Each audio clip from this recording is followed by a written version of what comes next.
Hello, నేను విశ్వేశ్వరరావు. ఆంధ్రప్రదేశ్ ముఖ్యమంత్రి చంద్రబాబు నాయుడు గారు ఇటీవల కాలంలో జగన్మోహన్ రెడ్డి గారి మోడస్ ఆఫ్ ఆపరేషన్ ఎలా ఉంటుంది అనేది ప్రతి వేదిక మీద కూడా చెప్తూ ఉన్నారు.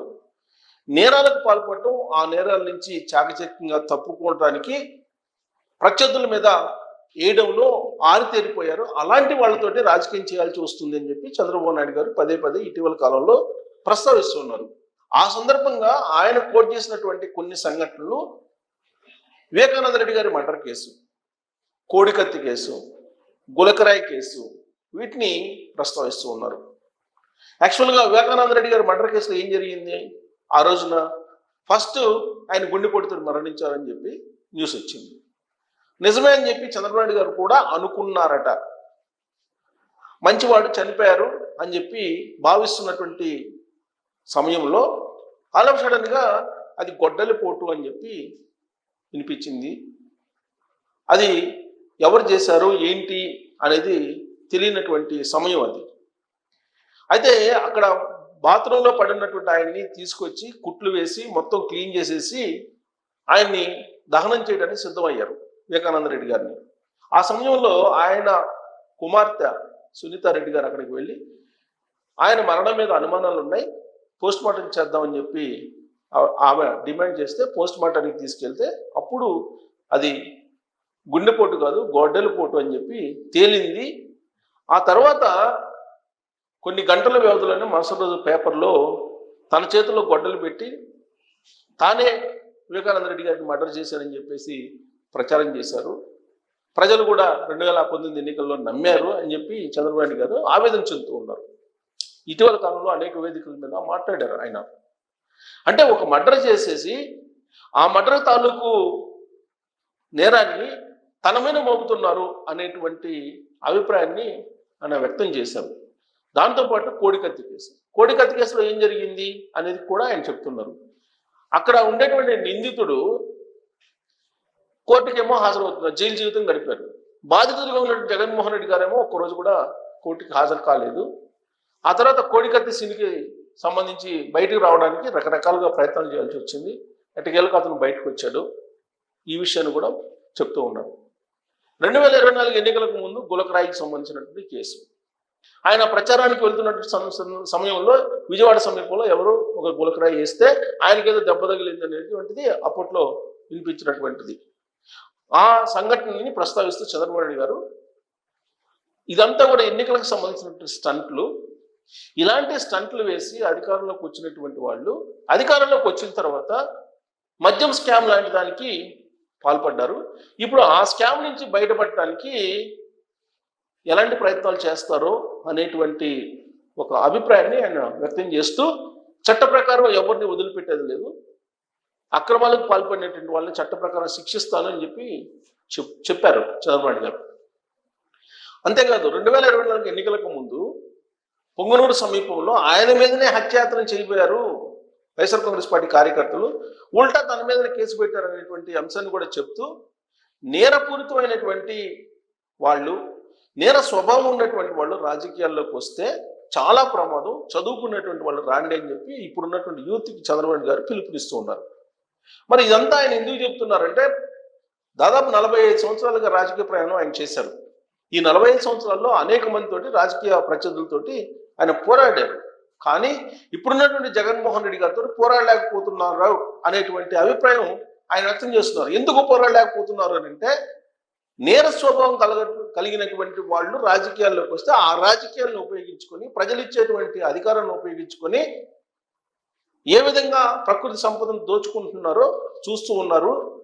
కాబట్టి ప్రజలు ముందుకు రావాలి, నేను చెప్పడం కాదు, నేను చెప్పేది ఆలోచించుకోండి అని చెప్పి ఆయన పదే పదే ఇటీవల కాలంలో చెప్తూ ఉన్నారు. ఎగ్జాక్ట్గా ఆయన ఏదైతే చెప్పారో దానికి సమాంతరంగా కొన్ని సంఘటనలు జరుగుతూ ఉన్నాయి గత 2 రోజుల నుంచి. ఏంటి అని అంటే లిక్కర్ స్కామ్కు సంబంధించి మిథున్ రెడ్డిని అరెస్ట్ చేశారు. అది అక్రమ కేసు అని అంటారు జగన్మోహన్ రెడ్డి గారు. ఇది కేవలం పచ్చ మీడియా లేదంటే ఎల్లో మీడియాకు సంబంధించినటువంటి వాళ్ళు కొంతమంది కుట్ర చేసి పోలీసులతోటి చంద్రబాబు నాయుడు గారు టైఅప్ అయిపోయి వాళ్ళ చేత ఈ అరెస్టులు చేయిస్తున్నారు. మిథున్ రెడ్డి గారు లాంటి మంచి వ్యక్తి మరొకళ్ళు ఉండరు. ఆయన 3 సార్లు ఎంపీగా గెలిపించారు ప్రజలు. కేంద్రంలో ఆయన లోక్సభలో ప్యానల్ స్పీకర్గా వ్యవహరించారు. వాళ్ళ నాయన ఆయన మంత్రిగా చేశారు. దాదాపు 40 సంవత్సరాల నుంచి ఆయన రాజకీయాల్లో ఉన్నారు. చంద్రబాబు నాయుడు గారికి యూనివర్సిటీలో ఎదురుగా నిలబడి రాజకీయాలు చేశారు. ఆ రోజు నుంచి రాజకీయపరమైన వైరం వాళ్ళిద్దరి మధ్య ఉంది. అందుకే ఇప్పుడు కక్ష తీర్చుకునే దానిలో భాగంగానే చంద్రబాబు నాయుడు గారు ఈ మిథున్ రెడ్డిని అరెస్ట్ చేశారు. పెద్దిరెడ్డి కుటుంబాన్ని క్లోజ్ చేయడానికి, లేదంటే ఆర్థికంగా నష్టపోవడానికి, లేదంటే వాళ్ళ పరువు తీసేయడానికి అనేటువంటి యాంగిల్ని ఇప్పుడు ఆవిష్కరిస్తున్నారు జగన్మోహన్ రెడ్డి గారు. ఆ ట్వీట్ల రూపంలో కానీ, లేదా ఆయన అనుచరుల రూపంలో కానీ ఇది పదే పదే చెప్తూ ఉన్నారు. దీనికి ఇంకొక అడుగు ముందుకేసి, అసలు చంద్రబాబు నాయుడు గారు బెయిల్ మీద ఉన్నారు కదా, చంద్రబాబు నాయుడు గారు నేరస్తుడు కదా, చంద్రబాబు నాయుడు గారు ఆ బెయిల్ని రద్దు చేసుకొని విచారణకి సిద్ధపడాలి కదా. ఏ పాపం తెలియనటువంటి మిథున్ రెడ్డిని, ధనంజయ రెడ్డిని, కృష్ణమోహన్ రెడ్డిని, చెవిరెడ్డి భాస్కర్ రెడ్డిని, వీళ్ళందరినీ ఇప్పుడున్నటువంటి ప్రభుత్వం అరెస్ట్ చేస్తుంది. అసలు చంద్రబాబు నాయుడే పెద్ద నేరస్తుడు అనేది ఇప్పుడు జగన్మోహన్ రెడ్డి గారు చెప్తున్నట్టు మాట. 2023లో చంద్రబాబు నాయుడు గారి మీద ఒక కేసు పెట్టారు. ఎవరు? జగన్మోహన్ రెడ్డి గారు ప్రభుత్వం. ఏంటి ఆ కేసు అంటే, 2014 నుంచి 2019 మధ్యలో లిక్కర్ పాలసీకి సంబంధించి చంద్రబాబు నాయుడు గారు ప్రైవేటు వ్యక్తులకు దోచిపెట్టారు అనేది ఆయన ఆరోపణ. ఆ ఆరోపణను బేస్ చేసుకుని ఆయన మీద కేసు పెట్టారు. చంద్రబాబు నాయుడు గారి మీద ఫైబర్ నెట్ కేసు పెట్టారు, స్కిల్ డెవలప్మెంట్ కేసు పెట్టారు, ఇన్నర్ రింగ్ రోడ్డుకి సంబంధించి కేసు పెట్టారు, తర్వాత ఇన్సైడర్ ట్రేడింగ్ అని కేసు పెట్టారు, లిక్కర్ స్కేల్ కేసు పెట్టారు, ఇంకా అనేకమైన కేసులు పెట్టారు జగన్మోహన్ రెడ్డి గారు ఎన్నికలకు కరెక్ట్గా ఒక 5-6 నెలలు ముందు నుంచి.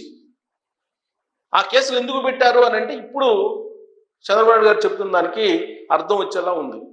ఆ కేసు ఎందుకు పెట్టారంటే, అధికారం పోతుంది అని ముందే గ్రహించినటువంటి YSR Congress party liquor scam మీద విచారణకి వేస్తే చంద్రబాబు నాయుడు గారు అధికారంలోకి వచ్చిన తర్వాత దానికి కౌంటర్గా చంద్రబాబు నాయుడు గారి మీద కేసులు బయటికి తీసుకొచ్చి ప్రజల్లోకి తీసుకెళ్ళి ప్రచారం చేస్తే కనుక అప్పుడు ఈ కేసు యొక్క సీరియస్నెస్ తగ్గుతుంది అనేటువంటి యాంగిల్లో ఆ కేసు పెట్టి ఉంటారనేది ఇప్పుడు చంద్రబాబు నాయుడు గారి యొక్క అభిప్రాయం. అలాగే తెలుగుదేశం పార్టీ అభిప్రాయం కూడా.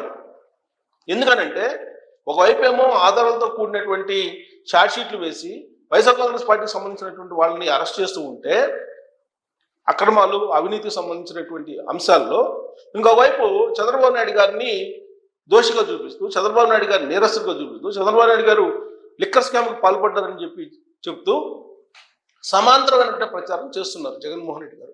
ఒకప్పుడు జైలుకి వెళ్ళడం అంటే నామోషి ఫీల్ అయ్యేవాళ్ళు. జైలుకి వెళ్ళడం అంటేనే అదొక పెద్ద అవమానంగా ఫీల్ అయ్యేవారు. కానీ ఇవాళ జైలుకి ఎవరు వెళ్ళటం లేదు, అందరు వెళ్తున్నారు కదా.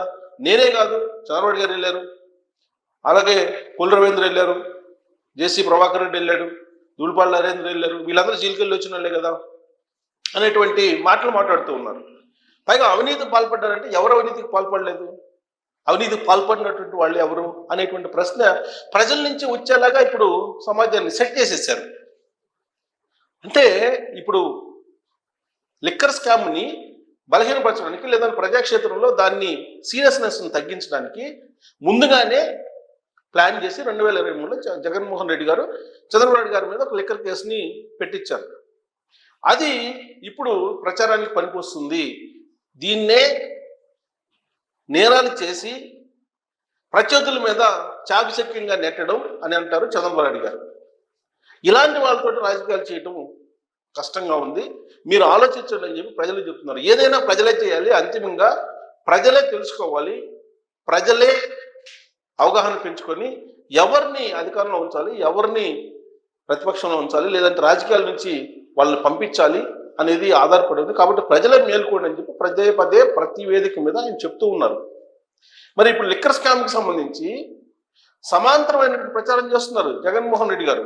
చంద్రబాబు నాయుడు గారి హయాంలో మొత్తం బ్రాండ్స్ని ఆయన పాలసీ ప్రకారం తీసుకొచ్చిన బ్రాండ్స్ కొత్తగా మేము తీసుకొచ్చిన ఏం కాదు. ఆయన లిక్కర్ పాలసీలో అవినీతి ఉంది, ఆయన కొంతమంది ప్రైవేట్ వ్యక్తులు దోచిపెట్టారు అనేటువంటిది ఆయన చెప్తూ ఉన్నారు. ఇప్పుడు వైఎస్ఆర్ కాంగ్రెస్ పార్టీ వాళ్ళు ముక్తఖండంతో అదే చెప్తూ ఉన్నారు. తెలుగుదేశం పార్టీ ఏం చెప్తుంది, అసలు లిక్కర్ స్కామ్కి సంబంధించి ప్రైవేట్ వ్యక్తులు టెండర్ పాటుకొని ఓపెన్ యాక్షన్లో టెండర్ పాటుకొని వాళ్ళు లిక్కర్ వ్యాపారం చేస్తున్నారు. పైగా దాన్ని ఏంటి, ఆన్లైన్లో చాలా క్రమబద్ధతతోటి అప్పుడు ఆర్డర్స్ తీసుకోవడం కానీ లేదా ఇండెంట్ తీసుకోవడం కానీ ఇన్వాయిస్లు రైట్ చేయడం కానీ ఇవన్నీ ఆన్లైన్లో ఉండేవి, కంప్లీట్గా ట్రాన్స్పరెంట్గా ఉండేవి. జగన్మోహన్ రెడ్డి గారు వచ్చిన తర్వాత ఏం చేశారు, ఆ ఆన్లైన్ సిస్టమ్ తీసేశారు.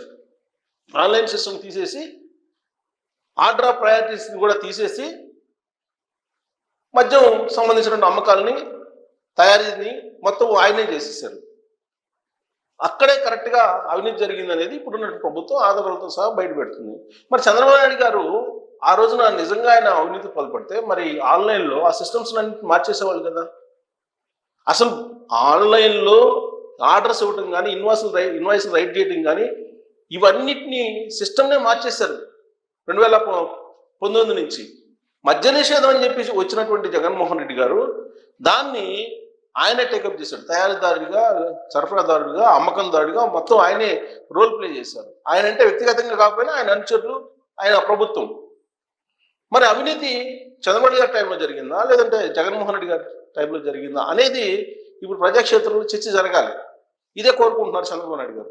మరి చర్చ జరిగినప్పుడు ఎవరు అవినీతికి పాల్పడ్డారు మీ లిక్కర్లో అనేది ఒక ఒపీనియన్కు వస్తారు కదా ఎవరైనా. మరి మీరు ఏ ఒపీనియన్కి వస్తున్నారు అనేది ట్రోల్ చేయొచ్చు. Thank you.